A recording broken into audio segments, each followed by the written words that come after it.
जैसे हमने 12th standard में सीखा था पार्टनरशिप फाइनल अकाउंट, तो हम उसमें trading account, profit and loss account and balance sheet, ये 3 अकाउंट बना रहे थे।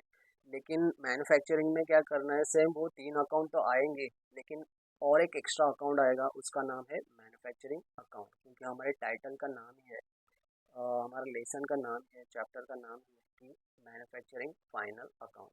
तो मैन्युफैक्चरिंग अकाउंट में क्या क्या आता है वो हमें देखना है। मुझे बताओ फर्स्ट कि मैन्युफैक्चरिंग कहाँ पे होती है, फैक्ट्री या ऑफिस में? तो ऑब्वियसली फैक्ट्री में होती है। तो फैक्ट्री से रिलेटेड जो भी एक्सपेंसेस है वो आपको इस अकाउंट में पोस्ट करने हैं। और हमने जो 12th स्टैंडर्ड में सीखा था कि स्टॉक रहता है ओपनिंग और closing. Opening stock trading account में कहाँ पे आता है, डेबिट साइड में, और क्लोजिंग स्टॉक कहाँ पे आता है, उसके अपोजिट मतलब क्रेडिट साइड में। सेम उसी तरह इसमें भी है, लेकिन इसमें ना ओपनिंग और क्लोजिंग के 3 टाइप है। 3 टाइप मतलब रॉ मटेरियल रहता है, वर्क इन प्रोग्रेस रहता है, और फिनिश गुड्स। ओके, तो इन 3 टाइप के जो ओपनिंग और क्लोजिंग के जो 3 टाइप है, उनको कहाँ पे पोस्ट करना है वो आज हम देखने वाले हैं। तो फर्स्ट हम देखते हैं, ये देखो मैन्युफैक्चरिंग अकाउंट है, उसका स्टार्टिंग में क्या लिखा है, वर्क इन प्रोग्रेस, और ब्रैकेट में क्या लिखा है, ओपनिंग। तो ओपनिंग ऑब्वियसली कहाँ पे आता है, डेबिट में। तो वर्क इन प्रोग्रेस का ओपनिंग डेबिट में। डेबिट के अपोजिट, सॉरी, ओपनिंग के अपोजिट क्या है, क्लोजिंग, तो वो अपोजिट साइड में जाएगा, मतलब क्रेडिट में। तो आप देख सकते हो यहाँ पे भी लिखा है वर्क इन प्रोग्रेस, और ब्रैकेट में क्या लिखा है, क्लोजिंग। ये वर्क इन प्रोग्रेस हो गया। नेक्स्ट हम देखेंगे कि रॉ मटेरियल का क्या होता है। तो जैसे ही हमने ये लिखा वर्क इन प्रोग्रेस, उसके नीचे ही हमें एक हेडिंग लिखना रहता है। क्या हेडिंग है, टू रॉ मटेरियल कंज्यूम करके। और इसमें सब हम क्या करेंगे, जो परचेज के रिलेटेड है वो सब इसके अंडर आएगा। मतलब जो भी रॉ मटेरियल परचेज किया, या फिर जो भी उसका ओपनिंग स्टॉक है, या फिर परचेज के रिलेटेड जो एक्सपेंसेस है, वो सब यहाँ पे आने वाले हैं।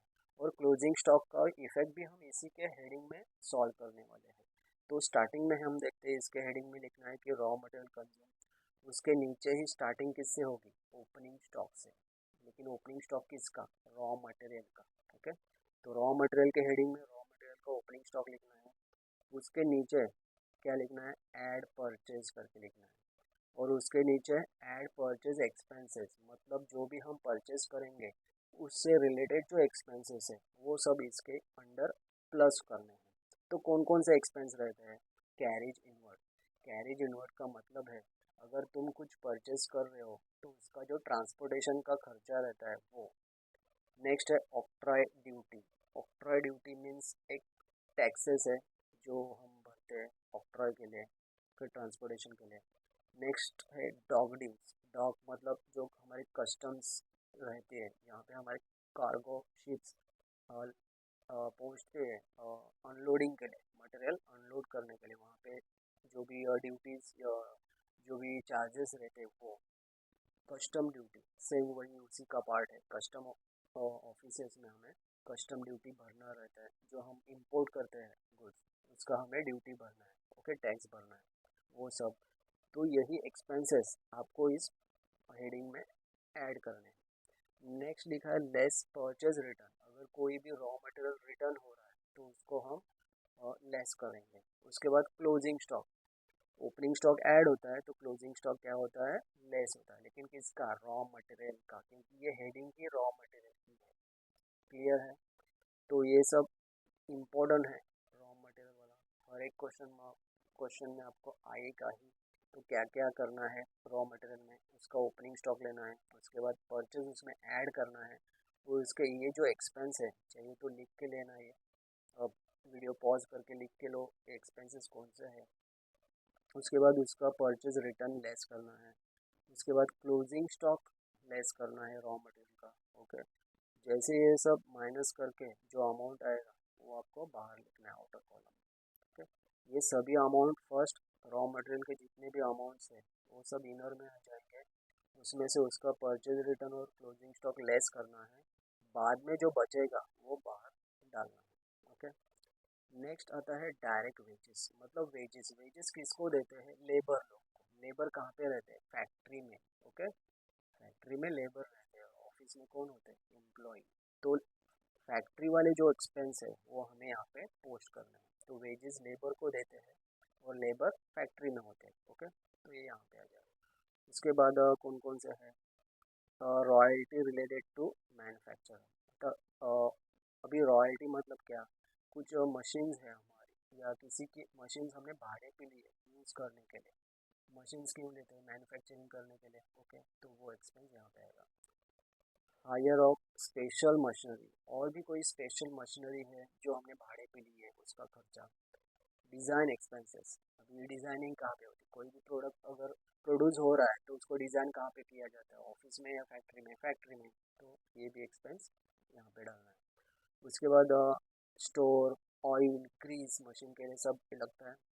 और सैलरी टू सुपरवाइज़र, अभी फैक्ट्री में क्या है, जो लेबर लोग रहते हैं उन पे कोई तो और सुपरवाइजिंग के लिए कोई चाहिए, ओके, उन पे मतलब निगरानी रखने के लिए कोई ऐसा आदमी चाहिए, उसको जो सैलरी दी जाती है सैलरी टू सुपरवाइजर। उसके बाद power and fuel, power and fuel तो आपको पता है, पावर मतलब क्या है, पावर मतलब इलेक्ट्रिसिटी, एंड फ्यूल पता है डीजल, ऑयल या ओके कोई भी पेट्रोल, वो सब।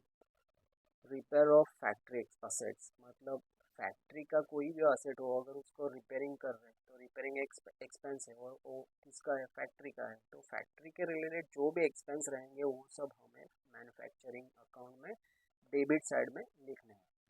नेक्स्ट है कि डेप्रिसिएशन ऑन फैक्ट्री असेट, जो असेट्स रहते हैं उन पे हम डेप्रिसिएशन क्या करते हैं, लेस करते हैं। उसका सेकेंड इफेक्ट हमने सीखा था 12th में कि प्रॉफिट एंड लॉस में जाता है। लेकिन अब यहाँ पे क्या करना है, अगर फैक्ट्री के रिलेटेड कोई असेट है तो उसका डेप्रिसिएशन हमें मैन्युफैक्चरिंग अकाउंट में पोस्ट करना है, okay. For example plant and machinery, machines कहाँ पे रहती है, फैक्ट्री में, तो उसका डेप्रिसिएशन हमें यहाँ पे पोस्ट करना है, प्रॉफिट एंड लॉस में नहीं, ओके। तो ये हो गया हमारा मैन्युफैक्चरिंग अकाउंट। उसके बाद क्रेडिट में और क्या क्या आता है, हमने वर्क इन प्रोग्रेस तो देखा था पहले, लेकिन और क्या आता है, सेल ऑफ स्क्रैप। स्क्रैप मतलब क्या, भंगार, जो भी भंगार होता है उसका अगर कुछ सेल करते हैं तो वो भी हमें मैन्युफैक्चरिंग अकाउंट में क्रेडिट साइड में डालना है, ओके। डेबिट में एक्सपेंस आते हैं, क्रेडिट में इनकम्स आते हैं। ये होगा मैन्युफैक्चरिंग। तो क्लियर है मैन्युफैक्चरिंग में क्या डालना है, सब रिलेटेड टू फैक्ट्री वाला, फैक्ट्री के रिलेटेड जो एक्सपेंसेस है वो सब। नेक्स्ट आता है ट्रेडिंग अकाउंट। तो ट्रेडिंग अकाउंट में हमें क्या क्या पोस्ट करना है, जैसे कि मैंने आपको स्टार्टिंग में ही बताया, ओपनिंग और क्लोजिंग के तीन टाइप रहते हैं, तो मतलब रॉ मटेरियल रहता है, वर्क इन प्रोग्रेस रहता है, और फिनिश गुड्स। तो हमने अभी देखा कि वर्क इन प्रोग्रेस और रॉ मटेरियल को मैन्युफैक्चरिंग में हम पोस्टिंग करते हैं, लेकिन जो फिनिश गुड्स रहता है उसका पोस्टिंग हमें ट्रेडिंग अकाउंट में करना है। तो देखिए यहाँ पे ओपनिंग स्टॉक लिखा है और ब्रैकेट में एफ जी लिखा है, तो एफ जी मतलब क्या, फिनिश गुड्स। सेम ओपनिंग के अपोजिट क्या है, क्लोजिंग, तो क्लोजिंग कहाँ पे अपोजिट में आएगा, देख सकते हो आप, यहाँ पे लिखा है क्लोजिंग स्टॉक और ब्रैकेट में लिखा है एफ जी, ओके। तो जो भी फिनिश गुड्स रहते हैं उसका ओपनिंग और क्लोजिंग हमें ट्रेडिंग अकाउंट में डालना है। उसके अलावा ट्रेडिंग में और क्या आता है, क्रेडिट साइड में क्या लिखना है, बाय सेल, और अगर कुछ रिटर्न है, सेल्स रिटर्न, वो उसको सेल में से लेस करना है। और ये जो गुड्स वाले दिख रहे हैं वो सब एडजस्टमेंट वाले हैं, गुड्स के रिलेटेड, ओके, वो सब यहाँ पे आते हैं। तो ट्रेडिंग में हमें इतना ही पोस्ट करना है, ओके। नेक्स्ट आता है हमारा प्रॉफिट एंड लॉस अकाउंट। तो profit and loss account same हमारा जो हमने इसमें सीखा था 12th स्टैंडर्ड में, सब वही है। मतलब एडमिनिस्ट्रेटिव एक्सपेंसेस, ये क्या होता है, तो ऑफिस से रिलेटेड जो एक्सपेंस है, मतलब rent, insurance, office salary, postage, Telegram, ये सब हमने 12th स्टैंडर्ड में सीखा है, ओके। सेलिंग एक्सपेंस कौन सा, तो salesman salary, commission, advertisement, okay, ये सब सेलिंग एक्सपेंस है। फाइनेंशियल एक्सपेंस कौन से, तो इंटरेस्ट, बैड डेट्स, ये सब।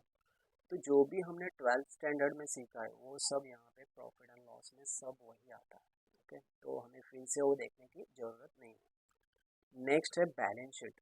Balance sheet same 12th standard वाली ही है, लेकिन मैं खाली आपको ये बताने वाला हूँ कि जो कैपिटल रहता है उसका इफेक्ट क्या रहता है। तो हमें क्या लिखना है, स्टार्टिंग में लायबिलिटी साइड में कैपिटल आता है, तो हेडिंग लिखना है कैपिटल अकाउंट, और उसके नीचे लिखना है बैलेंस ड्रॉप डाउन और ओपनिंग करके लिखना है। मतलब क्वेश्चन में अगर आपको दिया दिया रहेगा कि कैपिटल 20,000, तो आपको ऐसे लिखना है, कैपिटल अकाउंट हेडिंग लिखना है, उसके नीचे बैलेंस ड्रॉप डाउन और ब्रैकेट में ओपनिंग लिख के जो भी अमाउंट रहेगा वो इनर कॉलम में लिखना है। ओके, उसके बाद अगर कोई एडिशनल कैपिटल दिया होगा या इंटरेस्ट ऑन कैपिटल रहेगा तो वो भी इसमें ऐड हो जाएगा। देखो यहाँ पे लिखा है ऐड फ्रेश कैपिटल ब्रॉड, मतलब एडिशनल कैपिटल। और जो भी ड्राइंग्स रहता है वो इसमें से लेस करना है, जैसे कि यहाँ पे देखो, आप देख सकते हो लेस ड्राइंग करके लेस करके लिखा है। ओके, तो इस तरह से आपको ये कैपिटल वाला लिखना है। बाकी का जो असेट्स एंड लायबिलिटीज़ है जो हमने इसमें 12th स्टैंडर्ड में सीखा है सेम वैसे की वैसे ही है, तो फिर से हमें बताने की ज़रूरत नहीं। ओके, तो आप ये 12th स्टैंडर्ड वाला एक बार रिवाइज कर लो, और फिर नेक्स्ट में जब क्वेश्चन लूँगा तो आपको वो समझ में आएगा कि कैसे सॉल्व करना है। मेन इसमें पार्ट था वो मैन्युफैक्चरिंग का था, तो एक बार या दो बार वीडियो मेरा स्टार्टिंग से देख लो, मैन्युफैक्चरिंग में मैंने कैसे बताया क्या क्या आता है। ओके, तो सीख लेना। बाद में हम नेक्स्ट इसमें लेक्चर में देखेंगे, इसका सम देखने वाला है। ओके, तो ये ज़रा रिवाइज कर लेना, तभी आपको जाके नेक्स्ट वाला जो मैं सम स्टार्ट करने वाला हूँ वो आपको समझ में आएगा। ओके।